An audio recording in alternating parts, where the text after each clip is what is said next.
Hi, welcome back. We are on episode 46. Yes, episode 46, the yin and the yang. So before we start this episode, I wanted to mention a few points, which I think are very important. Uh, Elizabeth and I recorded a 1 hour long excerpt from the Three Marys, which we call 46B, and I encourage our audience to listen to it. There is not much in terms of pictures, it's mostly reading the book. Yeah, it's more audio, Mhm. but it's very interesting audio to see how Yeshua was able to raise the Kundalini of Shlomit, yeah. Shlomit, just by just simple little maneuvers. So I think you'll find it very interesting, and I really do encourage you to take a listen to that. Yeah. Mhm. The second point I wanted to say is that, again, I encourage our audience to follow the episodes, in a chronological order. It will make so much more sense to all Yes. of you. Mhm. I know it's a lot of listening and a lot of podcasts, but it can be done. Right. Yeah. Oh, yeah. And again, leave comments, leave Like and appreciation. subscribe. Yeah. And Yeah. finally, the third point is that I want to mention also that all our videos are available on Rumble Right. under the same account, Essenian Mhm. Truth. And I just wanted to mention that because of the current witch hunts which are going on. Yes. And, our videos are not specifically targeting a very bellicose country in the Middle East, but no matter what, if we get deplatformed, you know where you can find the information. Right. Right. I think we're safe. Yeah. So life continues in Bethsaida after the bloody stories of the zealots. I mean, we covered that in great details in episode 45. So, and the Roman soldiers are everywhere, and Yeshua, continues to teach and heal without stopping. I mean, he's on a mission. He's definitely on a He's mission. on a mission. Yeah. Mhm. But something has changed in the atmosphere of the village, and occasionally Yeshua is wondering if he is not the cause of these changes. Oh. And we can see it today, but to speak of peace and love can sometimes bring a lot of polemics and trouble. Of course. Yeah. Nothing's changed Nothing in has changed. 2,500 years. Yeah. So sad. yeah. So Yeshua is always, very demanded, is requested, and at the same time is causing problems. And the reason why it's causing problem is, for instance, he would not be coming fast enough to tend to a patient. You're taking way too long. Exactly. Walk faster. Yeah. Or a woman who was about to die during a difficult delivery, couldn't get him in time, or something like that. Or even worse, an old man who did not want to quit this world without seeing Yeshua one last time. Oh. Like he has something to say to him. Right. So, of course, poor Miriam, his wife, is suffering of the constant absence of Yeshua and all the indiscretions and libels which are pronounced against him. Right. That must be very hard. Oh, She yeah. knows the work he's doing, how hard he's Right. working, and then Yeah. for him to be. And obviously, someone among the circle of the 108 disciples had spoken about the meeting between Yeshua and the Iscarites. So again, we covered that meeting between the Zealots and Yeshua in the previous episode. Right. And even the Roman knew about it. So that was a little bit troublesome. So Miriam, Peter, Levi were furious against that leak and what they considered a treason. Right. But Yeshua himself is not worried about it, and he's considering this as a mishap, Right. And then he tells them, do you want to age? Do you want to develop some new wrinkles and tarnish your soul, my friends? Thus, go in this direction and start suspecting each other. Oh my gosh, it's like today. Oh, jeez. And then he goes, as far as I'm concerned, I'm following the path traced by my father. It is so much simpler. Yeah, so much easier, yeah. So, of course, Yeshua knew who had spoken, but he understood that it was not done to hurt or cause problems. Right. It was just stupid comments. But things were maturing, things were changing. Around the lake, in Samaria, and even all the way down to the province of Judea, where Jerusalem is located, And the name of Yeshua was synonymous of sometimes strange rebellion, or hopefully most of the time, peace of the hearts. Some were calling him a prophet. Others people were calling him a clever manipulator, trying to impersonate the Messiah. And in fact, among all these people, nobody really understood what was living inside Yeshua, the Christic energy. And that Christic energy, how it was pushing him even more and more every day, to act and do things. I mean, it was beyond his control. Yeah, it was Right. beyond his control, Definitely. literally, yeah. His vehicle was just pushed for a certain reason, Right. yeah. And sometimes the energy was so intense that spontaneous healings were taking place during Yeshua's walks. Oh, So just walking past people? He would walk past people, or he Oh. would walk in a street, and all the people would be healed miraculously. Yeah. What a Occasionally, when he was teaching under a tree, that tree would bear fruits. Right then and Yeah. there. The fruits would just show up spontaneously on the trees, Wow, such miracles. Just the fact because he was sitting under it. So, of course, people want to touch his feet and kiss them to show their adoration. But Yeshua was forced to recognize that he had total lack of ambition of his own ego. There was this ego does not exist anymore, right? And I think it's very important. The only important thing for him was to awake the souls of the people. And he's trying to teach his disciple by answering certain questions, that are touching them on a daily basis. And we're going to talk about that in this specific episode. So it just started one day with Peter, who was quarreling with his spouse quite often. And so Peter asked, and it was not only Peter, it was also Andrew, Levi, Judas. Everybody's having some issues. So they were all on board of the boat, on Peter's boat, en route to Tiberiad upon the request of a Roman centurion. So again, that Roman centurion had been commanded by Claudius Procla, the wife of Pontius Pilate. Oh, okay. And she wanted to see Yeshua. Okay. So all four of them, Andrew, Levi, Judah, and Yeshua, and Peter, of course, are on board of Peter's boat, and they are sailing down to Tiberiad. Okay. And Peter goes, "Master, tell me, isn't my wife supposed to obey me? Please enlighten me." Oh boy. I get he's going to get a line. And Yeshua responds, "And you enlighten my thoughts with what you are trying to say. Is your wife your wife?" And Peter responds very nonchalant, "And why would she not be?" And Yeshua responds, "Is she your property? And are you hers?" And of course, a big silence followed that response, right?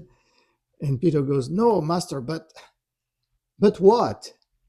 There is a woman to which you should obey, Peter. It is the one inside yourself, and you are constantly rebelling against her." "Listen to me, Peter. Take a glass, pour 2/3 of water and 1/3 of oil. What happens? The two liquids are not mixing, right? Now, take another glass and pour 1/3 of water and 2/3 of oil. And the two substances are still not mixing, and the oil is always on top.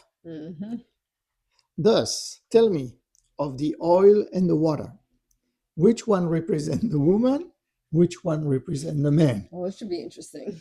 And Peter says, "Oh, the man is the oil, of course, because it's on top, right?" Right.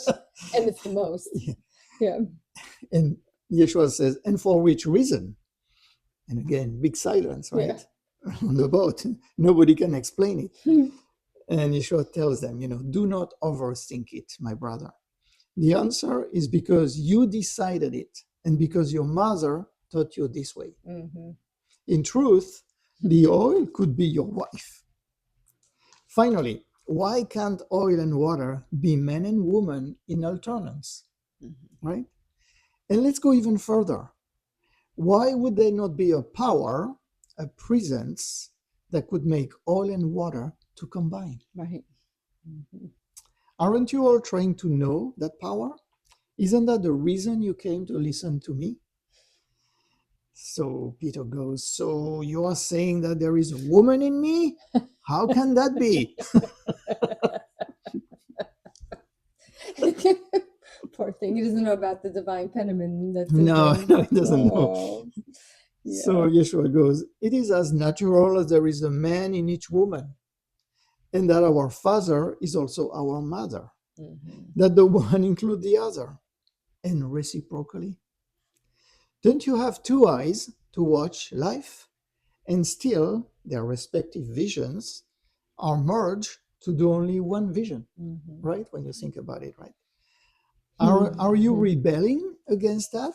Are you rebelling against the fact that you have two eyes? Yeah. Right? Right. If you had only one eye, you would stumble every time there is an obstacle on the ground. Mm-hmm.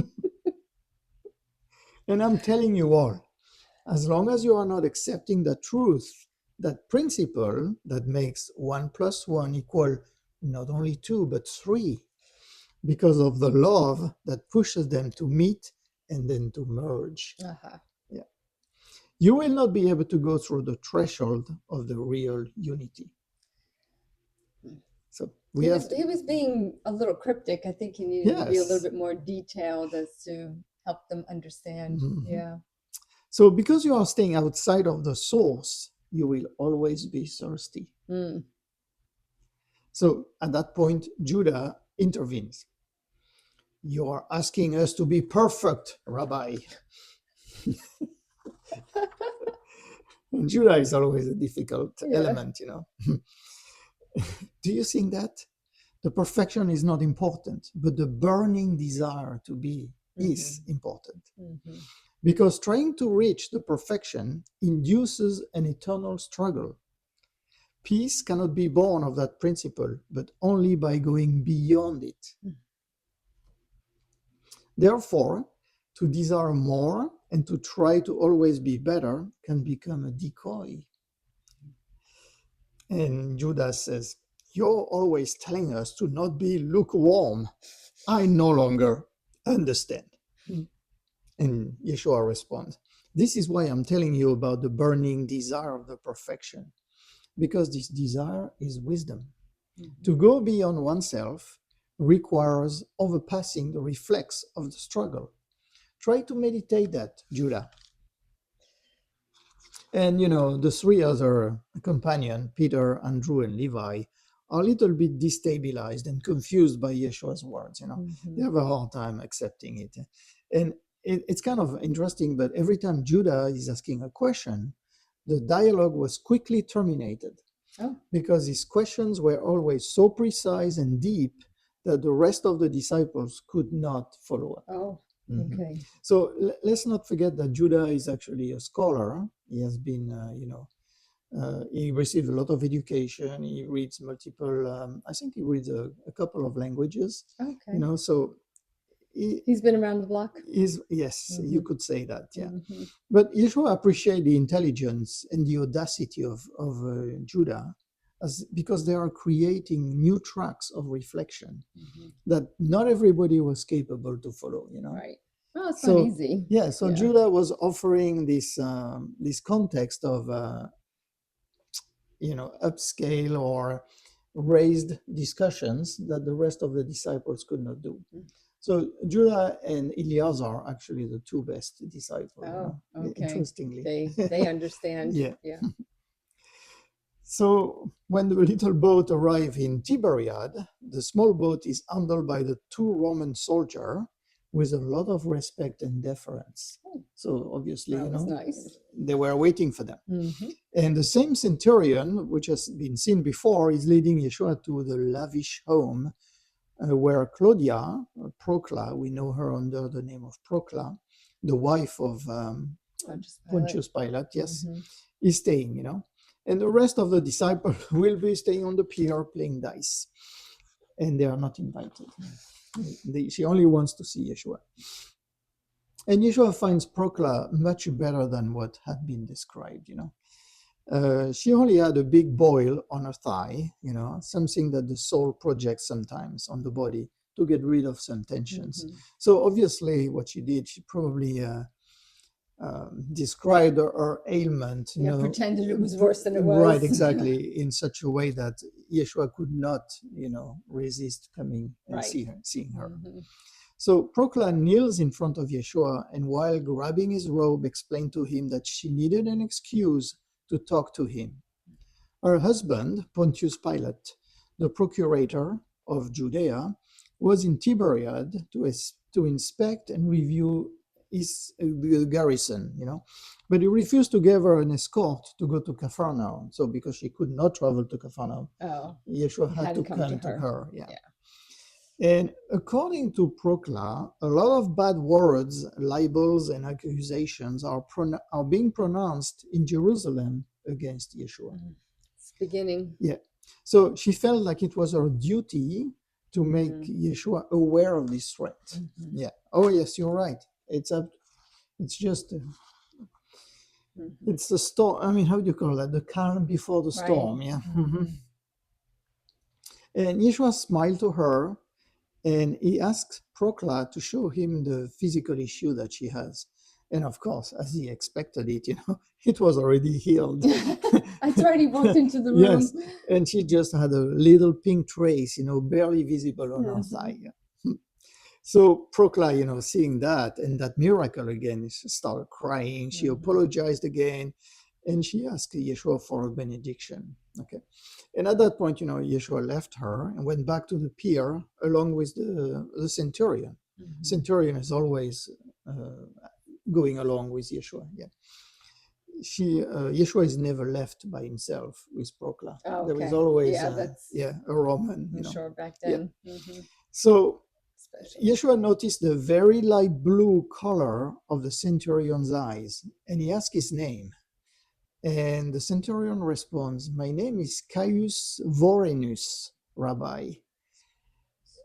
And if I may, I am a friend of Nicodemus. He tells me a lot about you." And we met Nicodemus in a previous episode, but he's a very good friend of Yusuf of Arimathea. He's also part of the Sanhedrin. And as you may recall in the previous episode, Nicodemus has had some kind of awakening with Yeshua, right? I mean, again, for those who are curious, you can go back to one of the previous episodes. Yeah. So at the end of the journey, Yeshua thanks Aaron, and recognized the divine plan that is being put in place. I guess Yeshua does not exactly know the details of the divine plan, but you can see that something's developing. Something is developing, yes. Some influential people are taking actions for things to change, And so the following days, Yeshua is going to start some important teachings about the feminine aspect of the eternal, something that is deeply troubling for some of his disciples. Well, it's hard for them to understand. Even today, it's hard even today, yes. With our language. So in order to relax the disciple, is trying something interesting. He's modifying the Pater Noster prayer that we all know, right? And he's turning it into a Mater Noster. So instead of saying, our Father and so forth, he's changing to he's saying our Mother. Oh my gosh. And he's changing the whole prayer to reflect, the divine feminine. Right. Oh my gosh, that's so funny. And that prayer was carefully transcribed by John, by Judah, and by Simon, and stayed with the group for a very long time. But it did not make it into the Bible. Guess what? Trying to find out why. Right, yeah. So Yeshua is also starting to instruct some women about the sacred fire of the feminine, okay? And among those women are 4 candidates: Miriam, his wife, of course, Shlomit, Yakuba, and Betsabe. they are among the chosen to go through this awakening process. Initiation. Yeah. Yes. And that specific fire was the catalyst for the sensitivities of the human soul, and was to help with the piercing of the seven veils. So we're gonna talk more about the famous. So the seven veils was the enabling of the seven senses. And again, Yeshua teaches his disciples that there are seven senses. We only know about five officially, right? So they are the smell, the taste, the touch, the sight, the hearing, as we know, but there is also the intuition and the clairaudience. Oh. And of course, we know that those two last senses are normally attributed to the female, or to the feminine aspect. Yeah. So Yeshua realized that after his initiation with Mataji, and again, if you want more details, go back to the Tantric initiation episode, how much the Judaic religion and the Palestinian customs had pushed all these senses, far away and relegated them to almost nothing. Why do you think that? Well, why? Because after having abused their senses during millenniums in contact of certain archons, the Judaic culture had steered in the opposite direction. So again, I'm referring to the Sodoma and Gomorrah, the Babylon times and so forth, where most atrocities were taking place. Yes. Yeah. So as a reaction to that excess, the Judaic culture and the Palestinian culture, were extremely, how would you call that?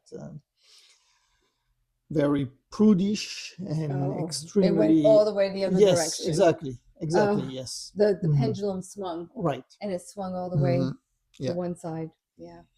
So it was now, denigrating the senses. I mean, every senses was being denigrated, pretty much, And we saw those seven senses, and they were being perceived in the Judaic tradition as open doors to the scum and the depravity invading the human race.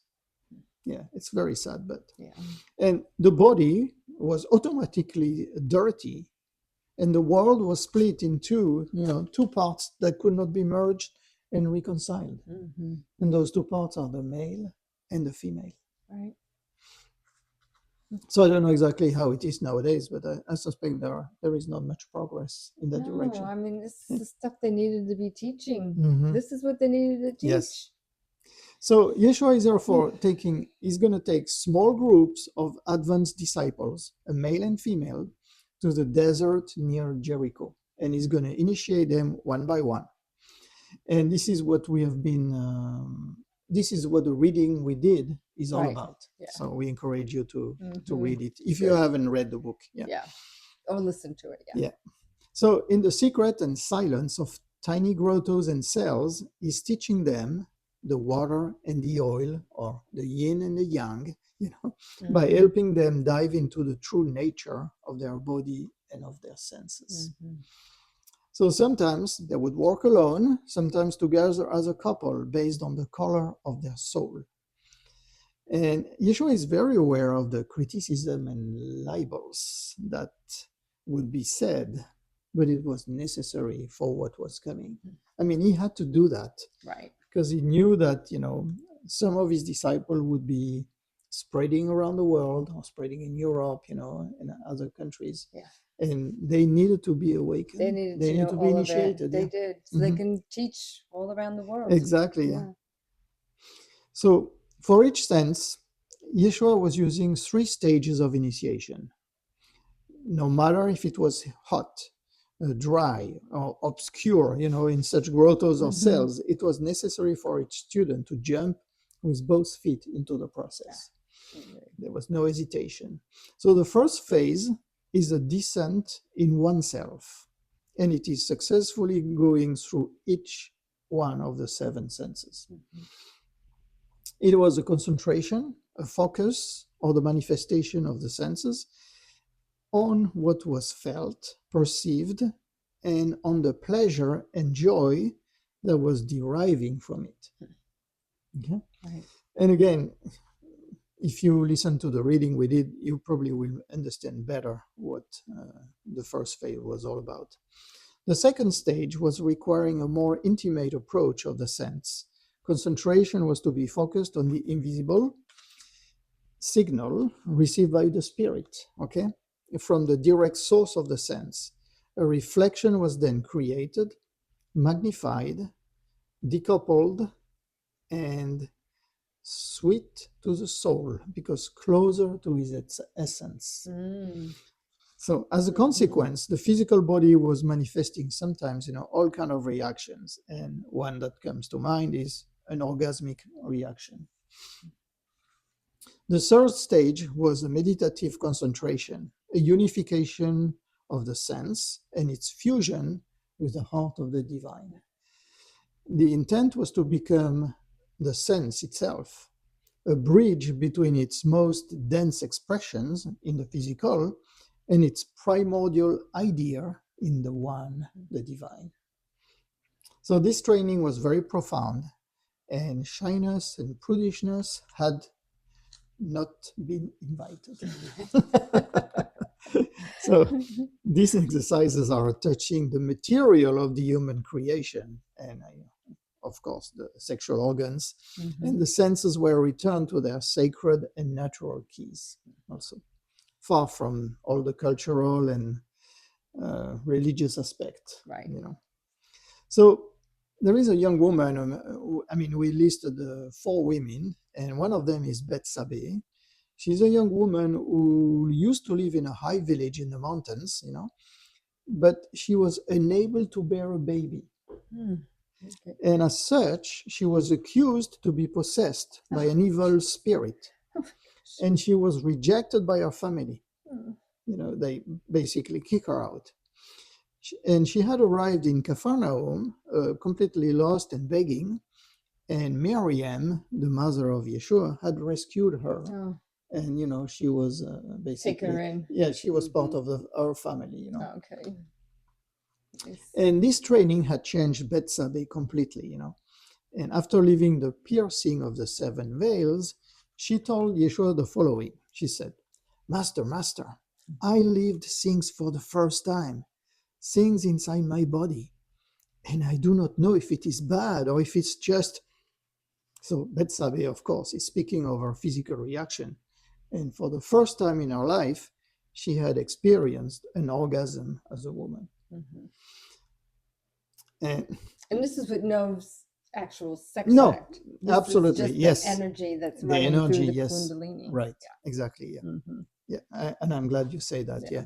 Because we don't want to, the naysayer to accuse Yeshua of Having sex with all having these sex with people all now. these women. I mean, we already have all the Pharisees, accusing him of that. Right, right. So that was something that, of course, that was rejected by the Hebraic culture completely. I mean, a woman could not have an orgasmic reaction. So Yeshua tells her, listen, Betsabe, start by removing all ideas of bad and sins from your head. Now, what do you think that all the people which are consecrating their life to the divine are trying to find? Right? What do you think they are searching for with the contact to the eternal? Do you think they are trying to find a notion of scarcities and sadness? Is that really what they are trying to find? No? What you just felt in your flesh only lasted a very short moment at its peak, right? I want you to know, my sister, that those who manage to unite with the Absolute in their prayers and meditations are living permanently the most intense ecstasies within their spirit. They are extending that ecstasy, and their entire being exults in the arm of the infinite. Thus, you see, the carnal nature of what is given to us is a jumboard to our spiritual nature.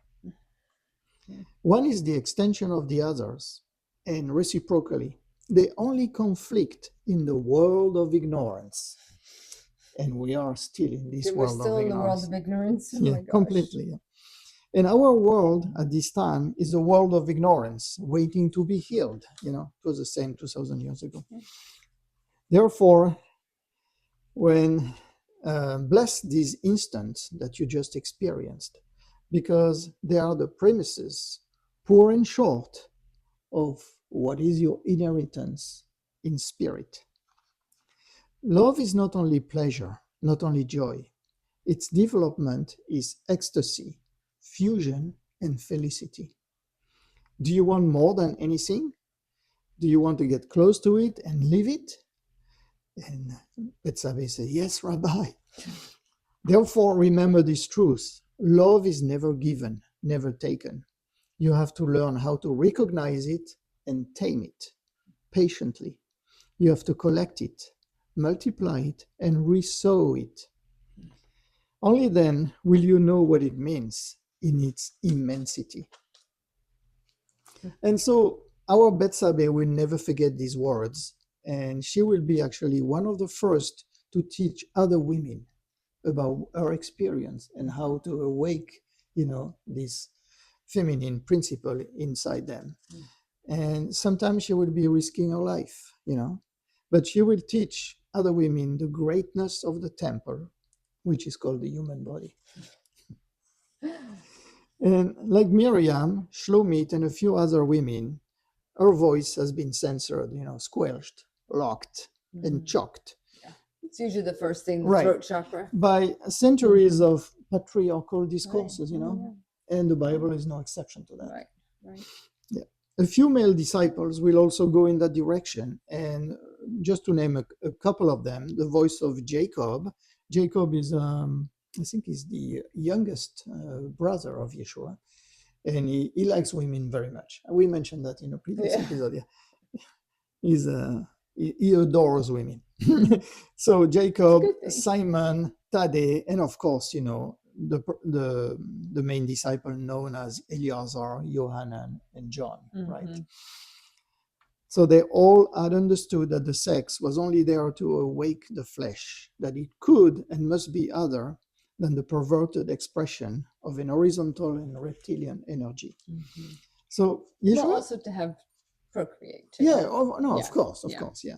But I think this, beyond the procreation, sex is, and we know it's through tantric yoga, sex is also a way to awaken the human being. Yeah, absolutely, yeah. And so Yeshua has been insisting all along his life and through his teaching that the power of the sexual energy is essential, and it represents a noble key to unite the intelligence of the body with the heart and the spirit. So a lot of the female disciples are going through a major acceleration and maturation of their souls during this time. This is really boosting them in their awakening. Yeah. And one afternoon, Eliazar, also known as John, came to talk to Yeshua. He needed to confide something that was hard for him to carry. Master, I need to talk to you. You've been teaching us of the woman in the man and the man in the woman. There is something in me, and that always makes me suffer. And of course, Yeshua knows exactly about this internal struggle, right? I mean, he can read the soul of John, of soul of Eliazar, like an open book, right? And Eliazar continues and he goes, Master, forgive me. As far as I can remember, I must tell you that my heart has been more attracted by the proximity of men than women, and my body as much as my heart. It is something that I cannot explain and disturbs this harmony that you are trying to teach us. I have never tried or lived in my flesh regarding this, but the attraction that my soul feels sometimes. You understand me, Master, right? Don't you? And Yeshua, of course. My brother, do you think I was not aware of it? I've always known that. You are transparent, Eliazar. Even if you try to cheat, it would not work. I know. Nobody talks about this in our country. you could be lapidated or deported. Mm-hmm. Obviously homosexuality was Yeah, not oh, yeah, I'm sure. accepted in that time. Yeah. And again, this is the extreme swinging of the pendulum, the extreme reaction to Right. what used to be in Babylon and other places. Right. Therefore, all those like you who have an attraction for the same sex must hide it inside them and are locking themselves in a prison, Mm-hmm. thinking that death will be the only way to be free from that attraction. But in fact, death does not free you from anything that has not been resolved during the life. Oh boy. Got to come back and Yeah. do that again. The one that lives with a poison, true or imaginary, will come back with the same poison. I'm asking you to stop believing that what you feel is a sin, a venom for your soul. The sin does not exist. These are the words of Yeshua, right? Mm-hmm. The sin does not exist. So now just open your Bible and listen to your preacher. Yeah. You're the only one that gives life to it. Every time you allow these ideas to impact your heart. In the eyes of the eternal, only love felt and love given are important, as long as they are true. The human judgment has no weight in it, because it belongs to the dreams and illusion that are making the cultures of this world. All of them will vanish, but love will stay, because not having been born, it cannot die. Yeah, it's so true, right? Mm-hmm. Very true. All these tendencies and customs and habits, beliefs would just disappear one day or the other. So Eliazar goes, so love is not a creation of the eternal? It's kind of a surprise, Right. And Yeshua tells him, no, it is not a creation, because it is its essence. Okay. Because it is in him. Right. So it doesn't have to be It has created. to be created. It's right there. It's right Just there. got to tap into it. And Eliazar, but that does not tell me why I am like that. And Yeshua answered him, you are like that, my brother, because the soul must experience everything that can be sought, that exists and is. All the experiences that are contained in the waves of the living must be tried one day or the other. Every life is an initiation, you see, and the consciousness of the being is just ignoring all these morals. The eternal, you must understand it, is ignoring all these moral values. It is beyond this.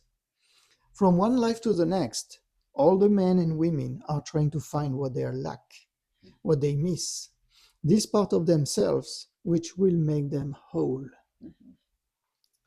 Within our spirit, we all are man and woman, and it is that memory which is living and pushing us.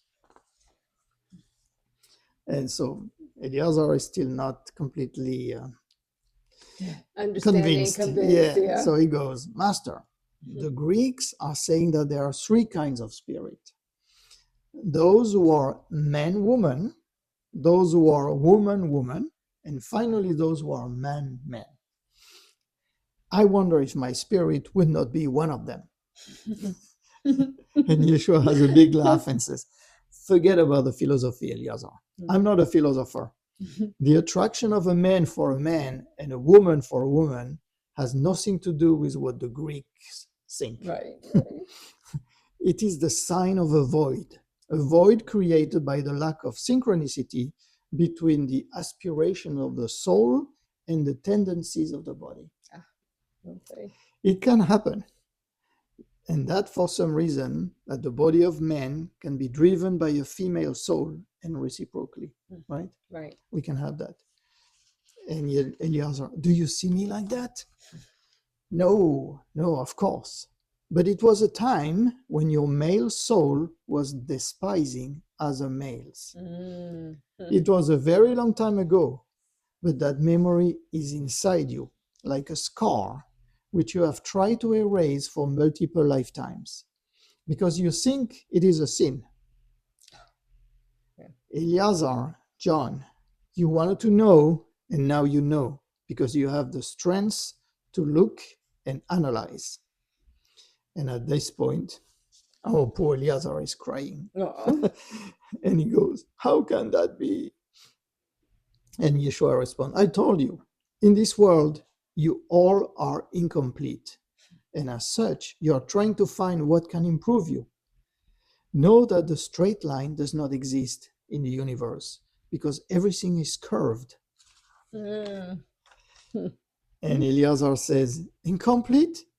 Yes, but you are not. And Yeshua responds, I have been, my brother, until I absorbed in my being all the curves of the universe. And it is to tell you all this that I came back among you. Beautiful. Yeah. Really, So I guess really beautiful. this is an interesting take and vision about the homosexuality. Right. And perhaps it can, that can bring some help to certain people. Right. To understand To what understand, maybe what yeah, they need to do, right, and accept it and right. not rebel against it, and Mhm. But try to understand it try too. to understand I mean, it. I Yeah, think that there's a healing involved in that, absolutely. right? So And I would, encourage people to go do regressions, yeah, definitely do and regressions, understand, what is the cause of that. Yeah. right? But I think the most important to derive from this episode is that this nice balance that we have to have between man and woman, right? Right. Well, the And divine between man, feminine and male, right, in the yes, body, and the too. divine masculine Right. in the woman too. Yeah, Right. yeah. Yeah, we have to kind of intertwine them, And we see a lot of excess in our society, right? Mhm. Especially, in among the elite in the political arena, or the people in women being CEOs and stuff like that. I mean, they are definitely out of balance. right. Yeah. Yeah. You could definitely tell when Oh yeah. when even in working corporate America, Oh yeah. I could tell Absolutely. it's like, ooh, need to get a little balance there. Yes. But Yes. usually Definitely. having children helped, It I does. found. I do want to bring up one thing, and I don't talk about it too much, but I just want to bring a point out that if there's anybody out there who are experiencing different energies coming through their body, and they don't understand what's happening, and they feel a little lost, I would definitely be able to help you with something like that. I understand what it's like to have a kundalini. It happened to me spontaneous. Had no idea what was happening to me, and I spent 20 years diving deep into a lot of places. So if anybody's out there and they have any questions about that, I'd be happy, very happy to help you and maybe answer some So questions. you're like Shlomit, huh? Yes. Boy, when I was reading that, I was like, oh, I Yes. understand. I Sounds understand. familiar, right? Yes, Yeah. it really did. And it really did awaken, open up a lot of things for me. So it's a really good thing, even to practice, to open it. But you have to be careful when you're doing it too, because a lot of things Yes. will come that Yes. you're going to need somebody to help you get through some dark places sometimes. But anyway, it looks like these ladies had Yeshua to help them Yes. if they had anything like that. Mhm. So thank you so much for tuning back in with us. And again, like and subscribe. If you have any questions, have anything that you want to ask Eve about the readings, that'd be Yeah, fantastic. I will be happy to answer any comments. Yeah, Thank you. positive ones. Yeah, we ignore the negative ones. Yeah, we don't get that many No. of them, but So far just one. Yeah. yeah. And we were expecting that anyway, but that's okay. Thank you.